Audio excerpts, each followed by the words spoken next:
Good morning mga boss! Sa loob ng siyang na taon, ang Cultural Center of the Philippines ay naging venue para sa mga untried, untested, unpublished, and on-stage plays. At ito ang Virgin Love Fest. Ito ay nagsimula noong 2005 in cooperation with Writers Blog Incorporated at Tanghalang Pilipino. Ito ay naging pathway para sa mga nangangarap na mapunta sa theater world. Kaya tara at alamin natin kung ano ang in-stored for us ngayong 2013 Virgin Love Fest.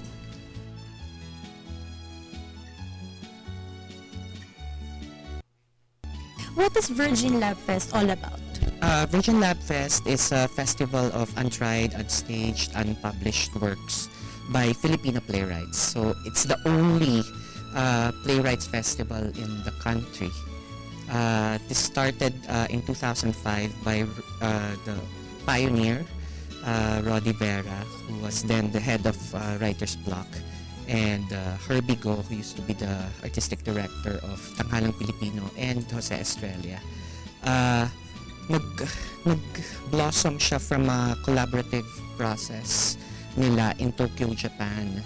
Tapos from there, parang sabi nila, ay parang mas maganda na gumawa talaga ng full-blown festival na for playwrights kasi wala pa talagang ganun. It's always, di ba, pag may festival na ganito, ang ina-eye talaga yung actor or the director, never yung playwright yung nagiging center of the festival. So, ang gandang simulan siya. So, in 2005, nag-start yung 8 plays muna and then it grew and grew. Yun, lumaki siya.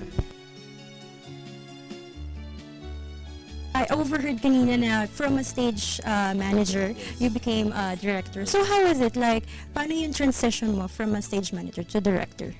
Actually, mas madali kasi stage manager actually assistants to the directors. So, you know the process, alam mo how directors work with actors, you talk to them a lot. So, the transition is basically sa job description na lang. What is the importance for you as a director of the Virgin Love Fest? Kasi sa Lab Fest, ito yung mga plays na hindi normally kukunin ng regular theater companies. Hindi kasi ito yung for the commercial side, no? So, very experimental, so very raw works, very, tawag dito, edgy yung mga works sa Lab Fest. So it's a very unique venue for a place like this. What is the importance naman sa'yo ng Virgin Love Fest since you are you're a virgin? I think very important yung Virgin Love Fest for mga first-time writers like us, playwrights, kasi it gives us a break, yung opportunity to really penetrate or in the industry, kumbaga to have your work staged, because a play is very different from other forms of literature like fiction or poetry, which are meant to be read and published. But a play, it's meant to be staged. So even if your piece gets published in a book or in an anthology, it's a different thing unless you see other people really delivering your lines, your dialogue. So ito yung venue for new writers na yun nga, to be staged and have your work kumbaga in full-blown production. Yung totoo, kumbaga na. What is your piece all about? My piece is Invisible. It is actually about Filipino TNTs in Japan.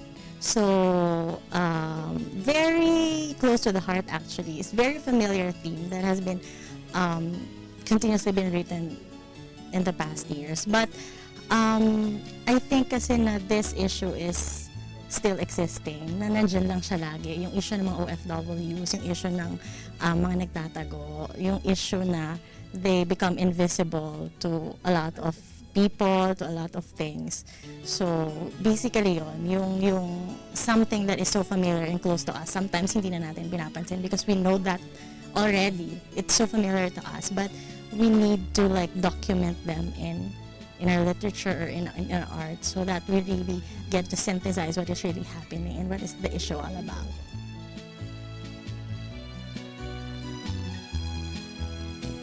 Anyayahan naman natin ang ating mga audience na pumunta sa Virgin Love Fest, manood ng lahat ng mga plays.